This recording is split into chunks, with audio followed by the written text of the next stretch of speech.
Welcome student. मैं हूं Tande sir और टांडे सर टेक्निकल जो चैनल है उसमें आपको आज की जो क्लास की जो रिकॉर्डिंग्स है वो प्रोवाइड कर दी जाएगी।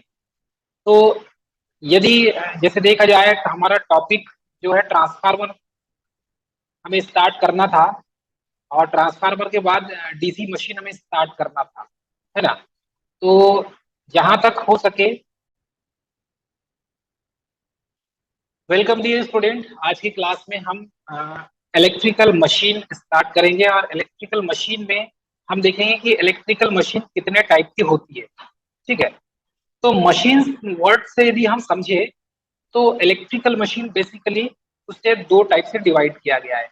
एक तो है डीसी मशीन और दूसरा है एसी मशीन। सेकेंड है एसी मशीन।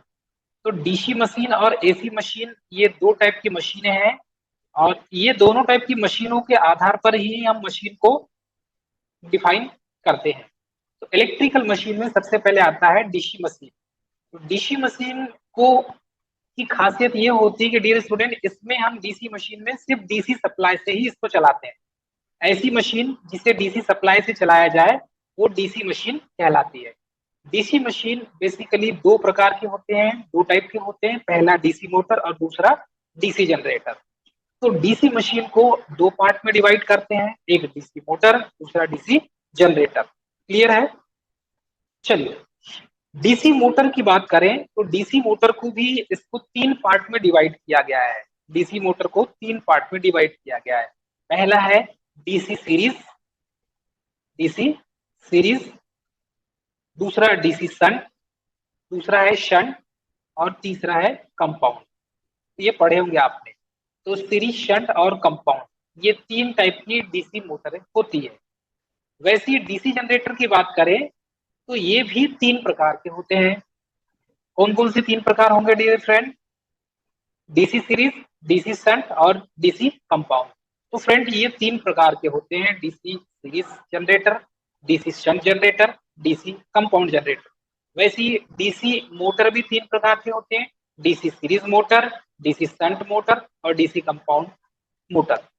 ठीक है। तो ये तो था डीसी सीरीज मशीन और डीसी सीरीज मशीन में डीसी मोटर और डीसी जनरेटर। वैसे ही देखेंगे सेकंड में आता है DC machine, AC machine sorry. तो एसी मशीन की बात करें तो एसी मशीन को हम तीन पार्ट में डिवाइड करते हैं। तो एसी मशीन में कौन कौन से आ जाएंगे? एसी मशीन में आ जाएगा ट्रांसफार्मर, ये भी एक एसी मशीन है। तो एसी मशीन क्या कहलाएगी? कि ऐसी मशीन जो एसी सप्लाई पर काम करे। ऐसी मशीन जो एसी सप्लाई पर काम करे डी एसी मशीन कहलाती है। जैसे ट्रांसफार्मर, तो ट्रांसफार्मर एसी सप्लाई पे काम करती है इसलिए एसी मशीन कहलाएगी। उसके बाद three phase induction motor, three phase induction motor ये भी एसी सप्लाई पे काम करती है डियर फ्रेंड, इसलिए इसे भी एसी मशीन के श्रेणी में रखा गया है। उसके बाद single phase motor, single phase motor में जो सिंगल फेस एसी सप्लाई से चलती है ये मोटर भी एसी मशीन के अंतर्गत आती है। उसके बाद एक और है डियर फ्रेंड, जैसे कि सिंक्रोनस मोटर। ठीक है। अल्टरनेटर, जैसे डीसी जनरेटर है वैसे ही अल्टरनेटर भी होता है, वो भी एक एसी मशीन है। अल्टरनेटर को भी कहा गया है एसी मशीन। एसी मशीन की लिस्ट में अल्टरनेटर भी आता है, सिंक्रोनस मोटर भी आती है, अल्टरनेटर भी आता है। तो ये जो है सब एसी मशीन की लिस्ट में आते हैं। चलिए, इतना समझ में आ गया सभी को? आगे बढ़ेंगे।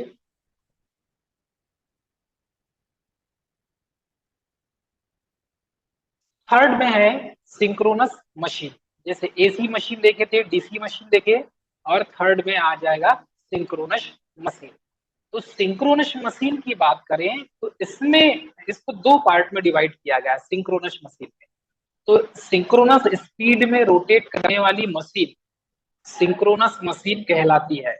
और सिंक्रोनस मशीन भी एसी पर काम करती है, एसी पर ही कार्य करती है।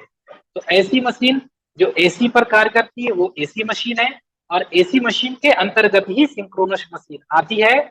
जैसे कि अल्टरनेटर, अल्टरनेटर भी एसी पे काम करती है, अल्टरनेटर भी एसी पर काम करती है डियर फ्रेंड।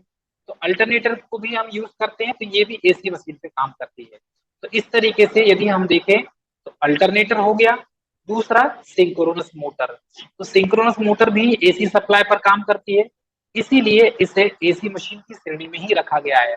अल्टरनेटर से इलेक्ट्रिसिटी उत्पन्न होती है एसी, इसीलिए इसे एसी मशीन के श्रेणी में रखा गया है। क्लियर है स्टूडेंट? चलिए अब इसके बाद हम देखते हैं कि एसी मशीन में और डीसी मशीन में कुछ उसके टाइप्स। अब डीसी मशीन के टाइप्स, तो डीसी मशीन के टाइप्स में देखेंगे डीसी जनरेटर। डीसी जनरेटर की बात करें माय डियर फ्रेंड, तो डीसी जनरेटर बेसिकली हम इसे डायनेमो की तरह देखें, जैसे डायनेमो होता है वैसे ही डीसी जनरेटर भी होता है। सबसे पहले यदि हम बात करें तो इलेक्ट्रिसिटी जनरेट की गई थी बैटरी के द्वारा, सेल के द्वारा। सबसे पहले इलेक्ट्रिसिटी जनरेट की गई थी सेल के द्वारा, ठीक है। सेल, सबसे पहले सेल का निर्माण हुआ, उसके पहले इलेक्ट्रिसिटी कहाँ देखी गई थी, तो आकाशीय बिजली जिसे कहते हैं। तो आकाशीय बिजली से वो भी एक प्रकार की इलेक्ट्रिसिटी है। तो उस इलेक्ट्रिसिटी को बेंजामिन फ्रैंकलिन नामक साइंटिस्ट ने सन 1820 ईस्वी में पतंग के एक्सपेरिमेंट के द्वारा उन्होंने ये पता लगाया था, ये एक्सपेरिमेंट किया था कि चार्ज को, आवेश को एक स्थान से दूसरे स्थान कंडक्टर मटेरियल से ट्रांसफर किया जा सकता है। जैसे कि आप एमटीबी वाले हैं, इलेक्ट्रिसिटी जनरेट होती है 500 किलोमीटर दूर, और वहां से आप टावर के थ्रू, कंडक्टर के थ्रू बिजली 500 किलोमीटर दूर पहुंचाते हैं। तो ये जो साधन है, इसमें यूज क्या होता है, कंडक्टर यूज होता है।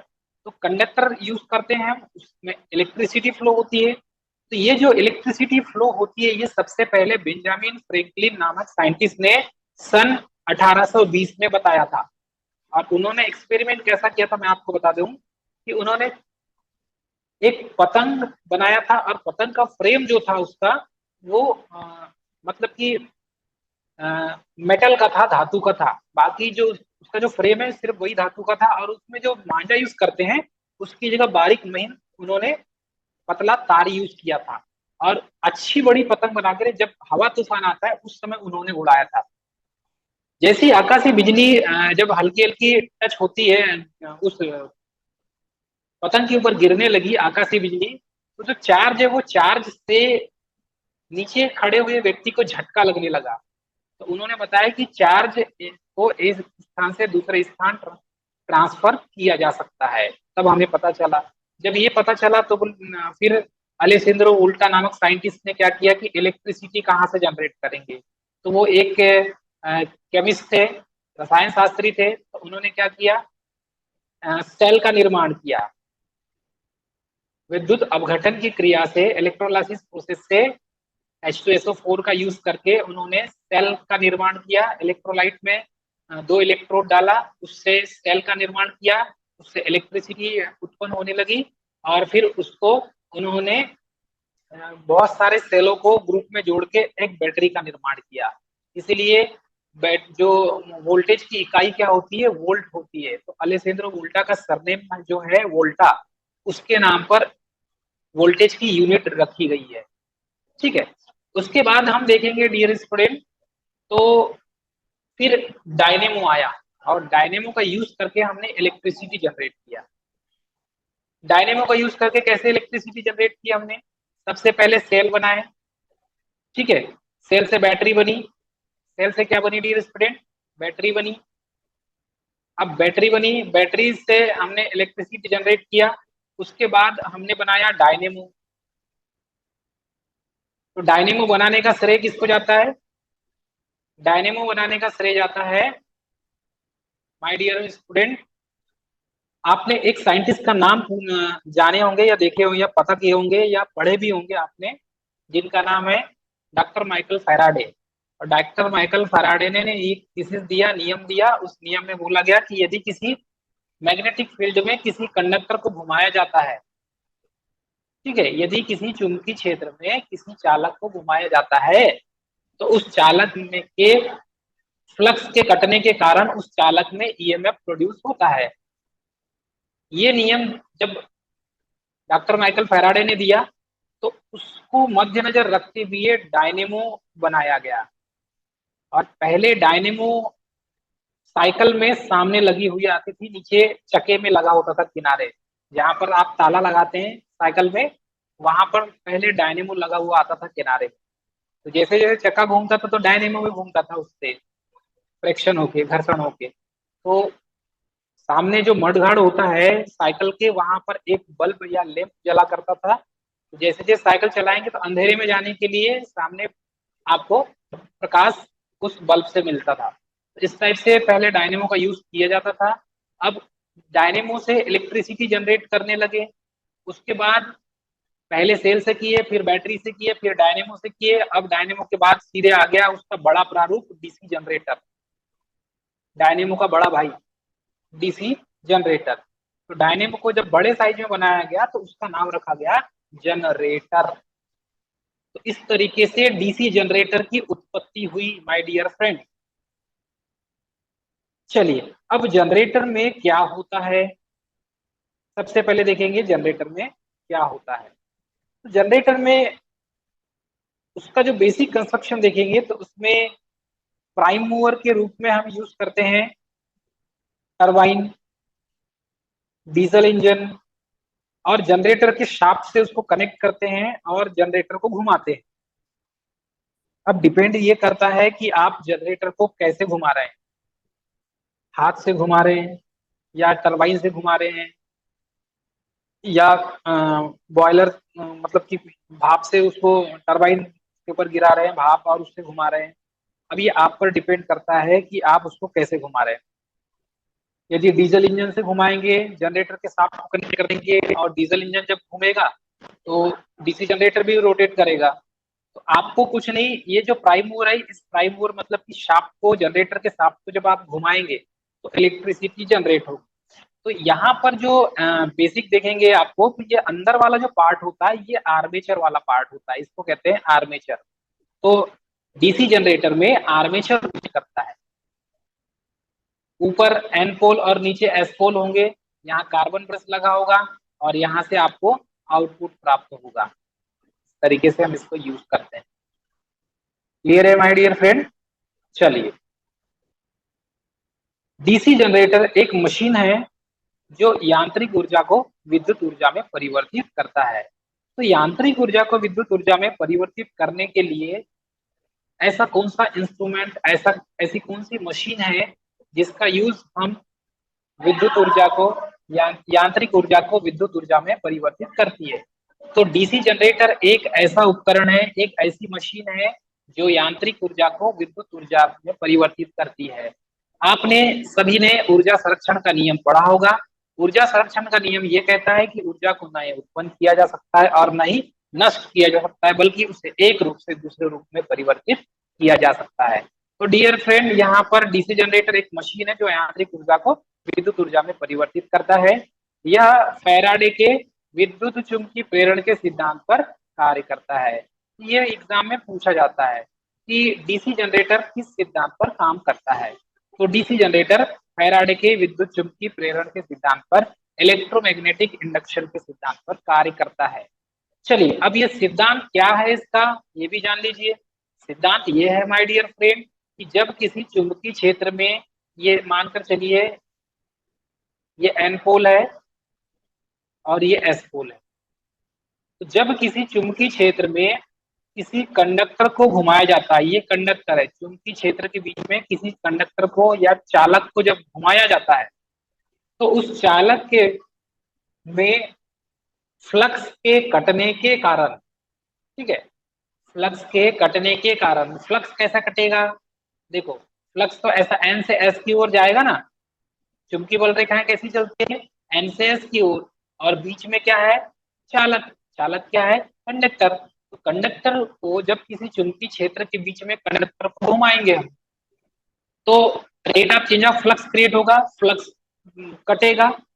जब किसी, नियम यह है, जब किसी चुंबकीय क्षेत्र में किसी कंडक्टर को घुमाया जाता है तो फ्लक्स के फ्लक्स के कटने के कारण उसमें ईएमएफ प्रोड्यूस होता है। और यही जो ईएमएफ है वो एसी नेचर का होता है। फिर इसका कनेक्शन कम्यूटेटर से होता है। कम्यूटेटर एसी को डीसी में चेंज कर देता है और आपको आउटपुट के रूप में डीसी प्राप्त होता है। तो ये फैराडे का विद्युत चुंबकीय प्रेरण का सिद्धांत है डियर फ्रेंड। चलिए आगे बढ़ेंगे।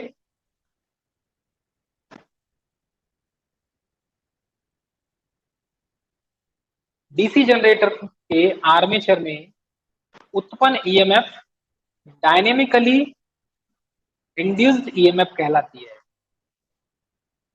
ये जो डायनेमिकली इंड्यूस्ड ईएमएफ लिखा हुआ है, इसी के कारण इसका नाम, इसका जो छोटा प्रारूप है वो डायनेमो, इसी के कारण इसका जो छोटा प्रारूप है वो डायनेमो कहलाता है। तो डीसी जनरेटर का जो आर्मेचर है, घूमने वाला भाग, उसमें जो ईएमएफ उत्पन्न होती है वो डायनेमिकली इंड्यूस्ड ईएमएफ है, उसे डायनेमिकली इंड्यूस्ड ईएमएफ कहते हैं। ये मोस्ट इंपॉर्टेंट है पॉइंट। ठीक है, नेक्स्ट पॉइंट है, डीसी जनरेटर के आर्मेचर में उत्पन्न ईएमएफ की दिशा फ्लेमिंग के राइट हैंड के रूल से ज्ञात करते हैं। तो डीसी जनरेटर यदि है और डीसी जनरेटर के जो आर्मेचर में उत्पन्न ईएमएफ की जो दिशा है, आर्मेचर में जो बिजली उत्पन्न हुई, ईएमएफ क्या है? विद्युत वाहक बल, इंग्लिश में कहा जाता है इलेक्ट्रोमोटिव फोर्स। तो ये जो ईएमएफ है, इस ईएमएफ की जो फुल फॉर्म है इलेक्ट्रोमोटिव फोर्स, यही electromotive force dear student AC nature का होता है।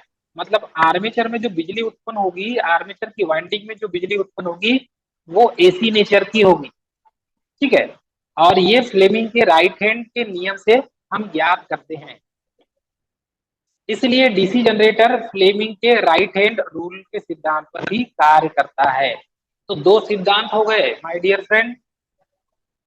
देखो दोस्तों, इसमें डीसी जनरेटर फैराडे के विद्युत चुम्बकीय प्रेरण के सिद्धांत पर काम करता है। ठीक, डीसी जनरेटर फैराडे के इलेक्ट्रोमैग्नेटिक इंडक्शन पर काम करता है। इसमें जो ईएमएफ होगा वो एसी नेचर का होता है और ये फ्लेमिंग के राइट हैंड रूल के द्वारा ज्ञात किया जाता है। अब फ्लेमिंग का राइट हैंड रूल क्या कहता है? तो फ्लेमिंग के राइट हैंड रूल में क्या है? अंगूठा, तर्जनी और मध्यमा, तीन चीज होती है ना, अंगूठा, तर्जनी और मध्यमा। ये अंगूठा हो जाएगा, ये तर्जनी और ये मध्यमा। तो अंगूठा मतलब थंब हो जाएगा, तर्जनी मतलब कि फर्स्ट फिंगर, और मध्यमा मतलब मिडिल फिंगर।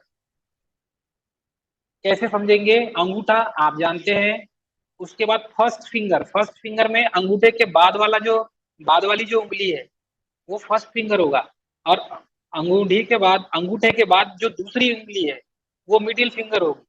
मतलब अंगूठा और एक उंगली को अलग कर दें और लास्ट की दो उंगली को अलग कर दें तो बीच में मिडिल फिंगर बचती, जो सबसे लंबी फिंगर होती है वो मिडिल फिंगर कहलाती है। और वही मिडिल फिंगर को हम क्या कहते हैं? मध्यमा। तो ये डीसी जनरेटर के फ्लेमिंग के राइट हैंड रूल के सिद्धांत पर भी कार्य करता है। डीसी जनरेटर के आर्मेचर में उत्पन्न ईएमएफ डीसी नहीं होती बल्कि वो एसी नेचर की होती है। ये मैंने आपको अभी ही बताया थोड़ी देर पहले। ठीक है, तो इस तरीके से यहाँ पर हम कुछ चीजों को एक्सप्लेन करेंगे। डीसी जनरेटर के को इनपुट में मैकेनिकल एनर्जी दिया जाता है, उसके कारण ये जो प्राइम मूवर के रूप में दिया जाता है, डीसी के जनरेटर को इनपुट के रूप में मैकेनिकल एनर्जी देते हैं। ठीक है, तो मैकेनिकल एनर्जी देने के लिए प्राइम मूवर के रूप में हम या तो टरबाइन का यूज करेंगे या फिर डीजल इंजन का यूज करते हैं। टरबाइन का यूज करके बिजली उत्पन्न करते हैं, जैसे हाइड्रो इलेक्ट्रिक पावर प्लांट में देखे होंगे आपने, थर्मल पावर प्लांट में देखे होंगे, गैस पावर प्लांट में देखे होंगे, न्यूक्लियर पावर प्लांट में देखा होगा आपने। ठीक है, तो ये जितने भी पावर प्लांट मैंने नाम लिया है, इनमें इलेक्ट्रिसिटी जनरेट करते हैं तो टरबाइन का यूज करके करते हैं। और फिर डीजल इंजन से डायरेक्ट करते हैं, जैसे हमने देखा जो शादियों में देखा होगा आपने, डीजल इंजन होता है शादियों में, पार्टियों में डीजल इंजन का यूज करके इलेक्ट्रिसिटी जनरेट की जाती है। क्लियर है स्टूडेंट? चलिए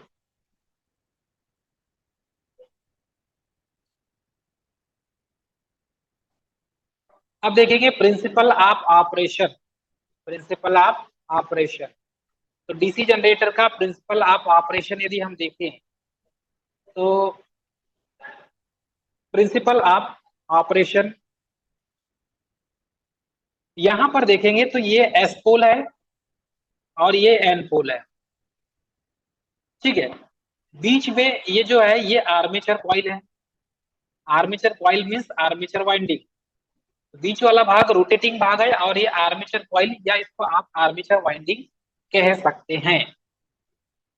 यहां पर देखेंगे तो ये जो कॉइल है, कॉइल का एक फेरे, इसमें कॉइल में कितने फेरे हैं, एक फेरे हैं। यहां से करंट कैसे पास होगी, इस टाइप से पास होगी, ठीक है। इसका डायरेक्शन भी मैं बना देता हूं, करंट का डायरेक्शन बना दिया मैंने, ठीक।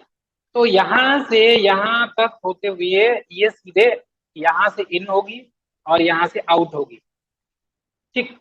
यहां से इन होगी और यहां से आउट होगी। तो ये पॉजिटिव टर्मिनल है, यहाँ पर कार्बन ब्रश है, ये स्प्लिट रिंग है, कार्बन ब्रश। तो कार्बन ब्रश का काम क्या होता है कि डीसी जनरेटर में जो बिजली जनरेट होगी, इलेक्ट्रिसिटी जनरेट होगी, वो इलेक्ट्रिसिटी कार्बन ब्रश के थ्रू बाहर निकाल ली जाएगी। तो सबसे पहले देखेंगे तो एस पोल फिर एन पोल, यहां से चुंबकीय बल रेखाएं किस टाइप से चलेगी, एन से, यहां से अपोजिट चलेगी, ठीक है।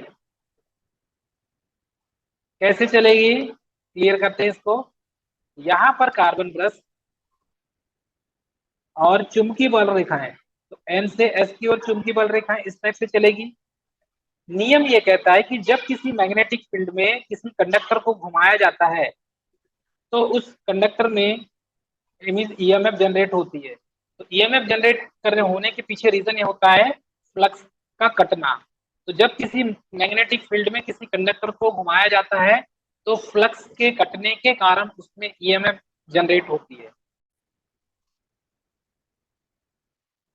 तो इसमें देखेंगे तो ये जो कॉइल है एन से एस की ओर चुंबकीय बल रेखाएं चलती है, आपको मालूम है मैग्नेटिक लाइन ऑफ फोर्स। चलिए, जब आर्मेचर की कॉइल को मैग्नेटिक फील्ड के परपेंडिकुलर या उसके लंबवत जब होती है तो आर्मेचर का जो कंडक्टर है वो चुंबकीय फ्लक्स के समांतर होने के कारण उसमें जीरो पोजिशनिंग होती है। और जब जीरो पोजिशनिंग होगी तो उस स्थिति में आर्मेचर कंडक्टर पर फ्लक्स के परिवर्तन की दर शून्य हो जाती है और आर्मेचर में उत्पन्न ईएमएफ का मान भी शून्य हो जाता है। क्लियर है। इसमें आगे घुमाने पर फ्लक्स के परिवर्तन के कारण आर्मेचर कंडक्टर में ईएमएफ इंड्यूस्ड होने लगता है। स्टूडेंट,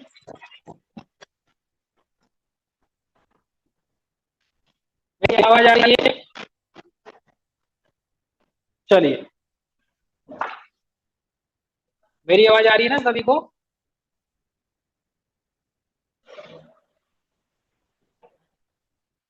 मेरी आवाज आ रही है सभी को?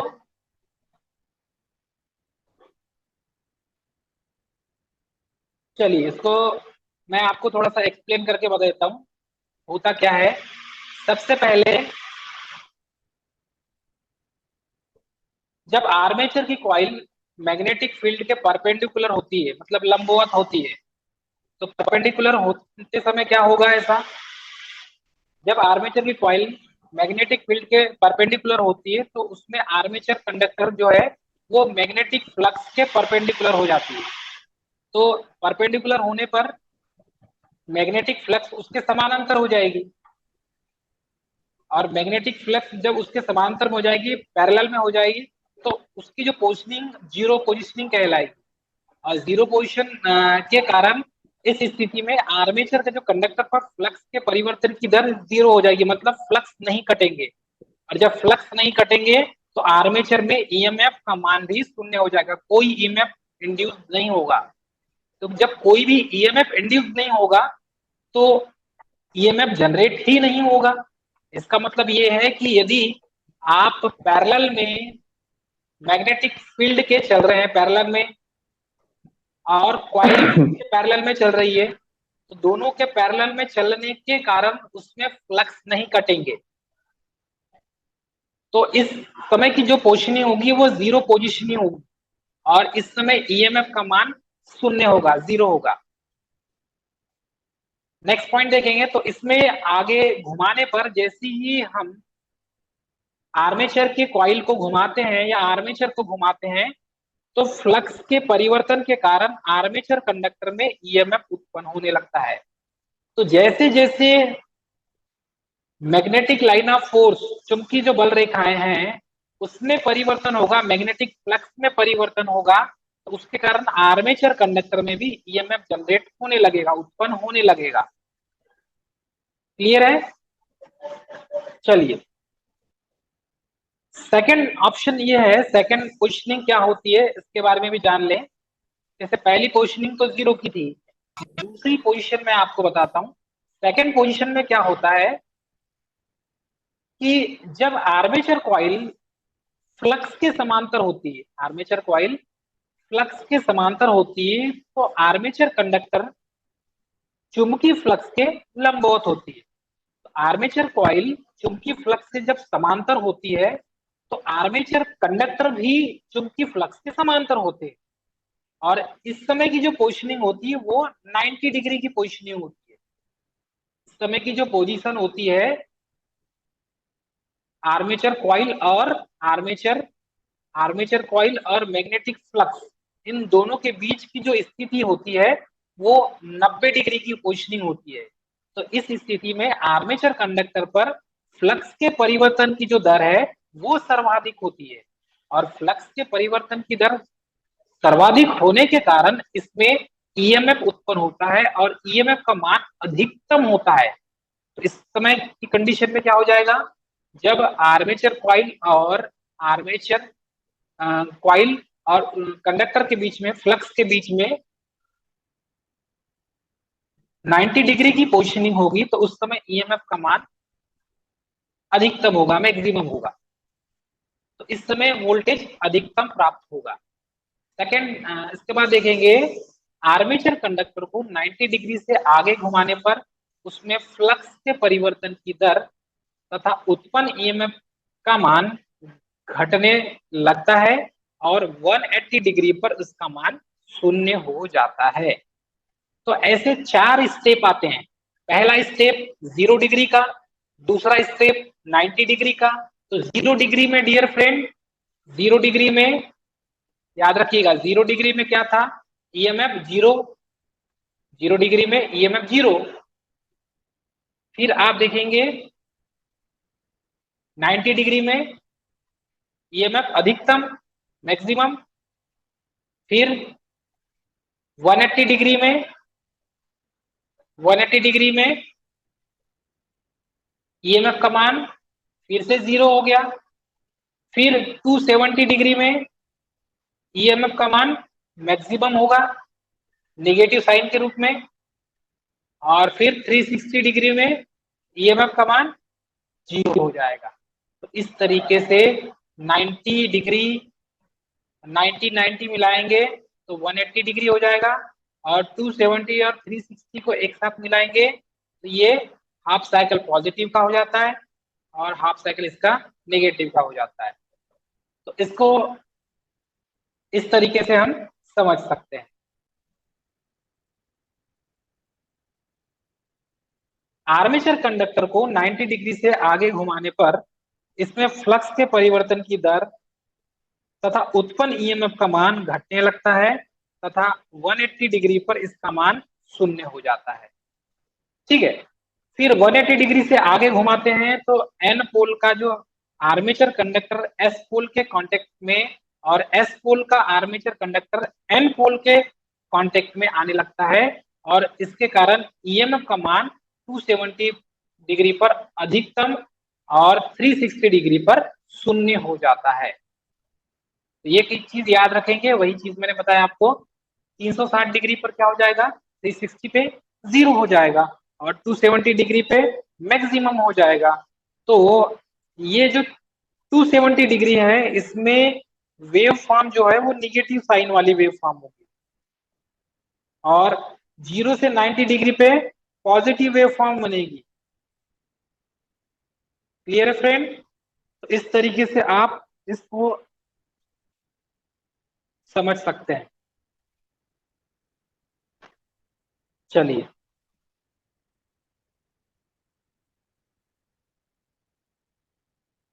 इसके बाद देखें, इसकी पोजिशनिंग से आप और अच्छे से समझ सकते हैं। डीसी जनरेटर के आर्मेचर में उत्पन्न ईएमएफ डीसी नहीं होती, बल्कि क्या होती है, एसी होती है। मतलब आर्मेचर में जो एसी जनरेट आर्मेचर में जो ईएमएफ उत्पन्न हो रही है, ये ईएमएफ किस नेचर की होती है, एसी नेचर की होती है। एक चीज याद रखेंगे, ये जो ईएमएफ है इसका नेचर कैसा होगा, एसी नेचर का होगा। फिर इसको कम्यूटेटर से कनेक्ट करते हैं, तब ये डीसी हो जाती है। ठीक है, तो ये एस पोल हो गया, ये एन पोल हो गया, और यहाँ पर ये आर्मेचर कंडक्टर हो गया, ये आर्मेचर कंडक्टर हो गया, आर्मेचर। ठीक है, ये बीच में दिख रहा है आपको, साइड साइड कार्बन ब्रश है, और ये जो फ्रेम दिख रहा है यहाँ पर, ये कम्यूटेटर सेगमेंट है। ठीक है, और यहाँ पर आर लोड कनेक्ट कर दिया गया है, negative terminal and positive terminal. ठीक है,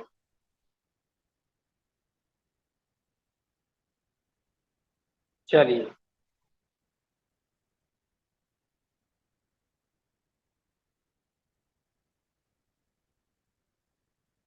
इसमें एक चीज आपको मैं बताऊंगा कि यहाँ पर हाफ साइकिल पॉजिटिव और ये हाफ साइकिल नेगेटिव, ये एसी की वेव फॉर्म है। और एसी की वेव फॉर्म की बात करें तो इसमें स्लिप रिंग के दो टुकड़ों में इसमें काटकर माइका का यूज करते हैं। तो यहाँ पर ये जो दिख रहा है आपको बीच में, ये माइका है, एक हाफ साइकिल, एक पॉजिटिव टर्मिनल के नेगेटिव टर्मिनल के लिए। तो पॉजिटिव टर्मिनल और नेगेटिव टर्मिनल बनाने के लिए एक हम स्प्लिट रिंग को या कम्यूटेटर बोल सकते हैं, या स्प्लिट रिंग। स्लिप रिंग जो होती है बेसिकली ये एसी के लिए यूज करते हैं। ठीक है, लेकिन स्प्लिट रिंग जो है, स्प्लिट रिंग, ये डीसी में यूज किया जाता है। तो इन दोनों के बीच में ये जो बीच में रेड वाला जो लगा हुआ है, ये माइका है, इसे कहा जाता है माइका। और माइका का यूज करके हम क्या करते हैं, इसको half cycle positive, half cycle negative, मतलब कि पॉजिटिव और नेगेटिव टर्मिनल में इसको परिवर्तित कर देते हैं और इसको स्प्लिट रिंग बना देते हैं। ठीक है, तो कार्बन ब्रश स्थिर रहता है, इसमें कार्बन ब्रश नहीं घूमता, बॉडी से या फ्रेम से कनेक्ट रहता है, कार्बन ब्रश घूमता नहीं। तो इतना याद रखेंगे सभी स्टूडेंट। ठीक, इसको पल्सेटिंग बनाना है तो पल्सेटिंग भी बना सकते हैं आप। पल्सेटिंग बनाना है तो पल्सेटिंग कैसे बनाएंगे, तो इसमें एस और एन पोल हो गया, ये आर्मेचर है, रोटेट करेगा, ये आप ये नेगेटिव टर्मिनल, ये पॉजिटिव टर्मिनल, और ये आर एल लोड। ठीक है, बीच में माइका है, इसको बी और ए में सेक्शनलाइज किया गया है। तो इसको सेक्शन करें बी और ए में, तो ये हो जाएगा हाफ साइकिल पॉजिटिव, फिर नेगेटिव एलिमेंट कर देगा, फिर हाफ साइकिल पॉजिटिव, ऐसे करते करते करते हाफ साइकिल पॉजिटिव ये चलते जाएगा। ठीक है, तो सिर्फ डीसी में क्या मिलता है, पॉजिटिव साइकिल, नेगेटिव साइकिल नहीं मिलता, नेगेटिव साइकिल डीसी में नहीं मिलता है। तो इसको बोला जाता है पल्सेटिंग डीसी, इसको कहा जाता है पल्सेटिंग डीसी। क्लियर है फ्रेंड? चलिए, डीसी जनरेटर के आर्मेचर में उत्पन्न एसी करंट को बाहरी सर्किट में डीसी करंट में परिवर्तित करने के लिए स्प्लिट रिंग या कम्यूटेटर का यूज किया जाता है। जब आपने आईटीआई किया होगा तो आईटीआई वाले स्टूडेंट आपने भी पढ़ा होगा। ठीक है फ्रेंड, आपने पढ़ा होगा।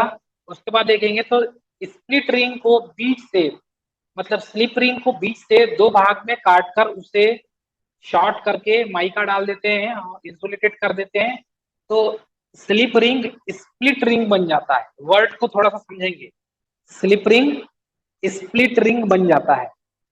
ठीक है, तो स्लिप रिंग को स्प्लिट रिंग बनाने के पीछे रीजन क्या है, हमारा मेन मकसद क्या है डियर फ्रेंड, तो हमारा मेन मकसद है कि हम स्लिप रिंग को स्प्लिट रिंग में कन्वर्ट कर दें और हमें सिर्फ और सिर्फ डीसी आउटपुट के रूप में हमें प्राप्त हो। हम एसी प्राप्त नहीं करना चाहते, डीसी प्राप्त करना चाहते हैं। यदि एसी प्राप्त करना हो तो हम क्या लगाएंगे, स्लिप रिंग। डीसी चाहिए हमें तो स्प्लिट रिंग, या उसका बड़ा जो प्रारूप होता है वो कम्यूटेटर होता है। तो इस तरीके से आप इस चीज को बहुत अच्छे से समझ सकते हैं। चलिए उसके बाद देखेंगे तो डीसी में चेंज करने हेतु स्प्लिट रिंग का उपयोग करते हैं। स्प्लिट रिंग का बड़ा जो भाग होता है वही बड़ा प्रारूप कम्यूटेटर कहलाता है। तो स्प्लिट रिंग का बड़ा भाई, छोटा भाई slip ring, sorry split ring, और बड़ा भाई कम्यूटेटर।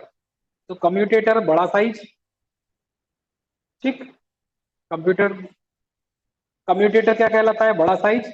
स्प्लिट रिंग छोटा साइज, ठीक है। स्प्लिट रिंग छोटा साइज। तो इस तरीके से आप इसको समझ सकते हैं।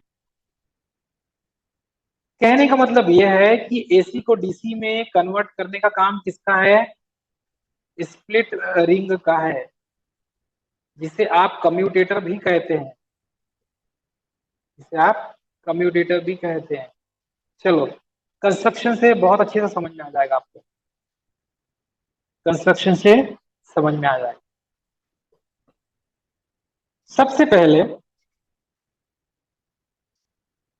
ये पूरा फ्रेम है, और इस फ्रेम में ये ऊपर जो है वो स्क्रू एंड बोल्ट है, जिसे आई बोल्ट कहा जाता है।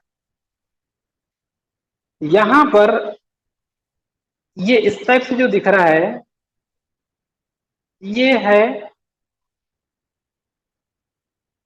फील्ड पोल, इसे कहते हैं हम फील्ड पोल, इसे कहा जाता है फील्ड पोल। तो ये अंदर जो वाइंडिंग लगी इस पोल के ऊपर जो वाइंडिंग है, यहाँ पर ये एन पोल हो जाएगा और नीचे वाला एस पोल हो जाएगा। और ये जो वाइंडिंग है, ये वाइंडिंग कैसे है डियर फ्रेंड, ये वाइंडिंग जिसे हम कहेंगे फील्ड वाइंडिंग। फील्ड वाइंडिंग स्थिर वाइंडिंग होती है, ठीक है। और ये पोल के ऊपर इसको लपेटा जाता है। उसके बाद ये जो भाग होता है ये पोल कोर होता है, और ये जो पोल कोर है ये कास्ट स्टील का बना होता है पोल कोर। फिर देखेंगे पोल शू, तो पोल शू भी कास्ट स्टील का बना होता है। इस तरीके से एक पोल में फील्ड वाइंडिंग लपेटी होती है, और ये जो पोल है ये पोल कोर या पोल शू ये कास्ट स्टील का बना होता है। ठीक है, इतना समझ में आ गया आपको। अब यहाँ पर ये जो ऊपर वाला भाग है ये इसको कहते हैं यॉक या बॉडी। ये जो बाहरी भाग है इसे कहा जाता है कम्यूटेटर, जो हार्ड राउंड कॉपर का बना होता है। फिर इस भाग को इस भाग को क्या कहेंगे, कार्बन ब्रश, जो स्थिर होता है बॉडी से कनेक्ट होता है। एक टर्मिनल पॉजिटिव का होगा, एक टर्मिनल निगेटिव का होगा। इसको क्या कहेंगे हम, आर्मेचर। और इसको क्या कहेंगे डियर फ्रेंड, अवशिष्ट चुंबकत्व। ये जो है फील्ड वाइंडिंग, इसके पीछे इसको लगाने के पीछे रीजन क्या होता है कि ईएमएफ और मैग्नेटिक फील्ड, मैग्नेटिक फील्ड उत्पन्न करने के लिए हम पोल का यूज करते हैं। इसके लिए एक तो परमानेंट मैग्नेट वाला पोल या दूसरा इलेक्ट्रोमैग्नेट वाला पोल, दो पोल यहाँ पर हम यूज कर सकते हैं। तो अब इनमें से आपको या तो परमानेंट मैग्नेट वाला पोल यूज करना है या फिर आपको इलेक्ट्रोमैग्नेट वाला पोल यूज करना है, वो आप पर डिपेंड करेगा। परमानेंट मैग्नेट वाले पोल में की खासियत ये होती है डियर फ्रेंड कि परमानेंट मैग्नेट की खासियत ये है कि ये पहले से ही मैग्नेट होता है, तो इसमें वाइंडिंग लगाने की जरूरत नहीं पड़ती। और इलेक्ट्रोमैग्नेट में क्या होगा, ये पहले से मैग्नेट होगा नहीं, तो आपको क्या करना पड़ेगा, वाइंडिंग लपेटना होगा। वाइंडिंग लपेटेंगे तो ये क्या बन जाएगा, इलेक्ट्रोमैग्नेट बन जाएगा। इस तरीके से इसको हम यहाँ पर एक्सप्लेन करते हैं, ठीक है। क्लियर है? इतना समझ में आ रहा है सभी को? चलिए, तो इसकी जो बॉडी है, इसका जो कंस्ट्रक्शन है, उसको हम देखेंगे नेक्स्ट क्लास में। आज के लिए हम क्लास यहीं फिनिश करते हैं।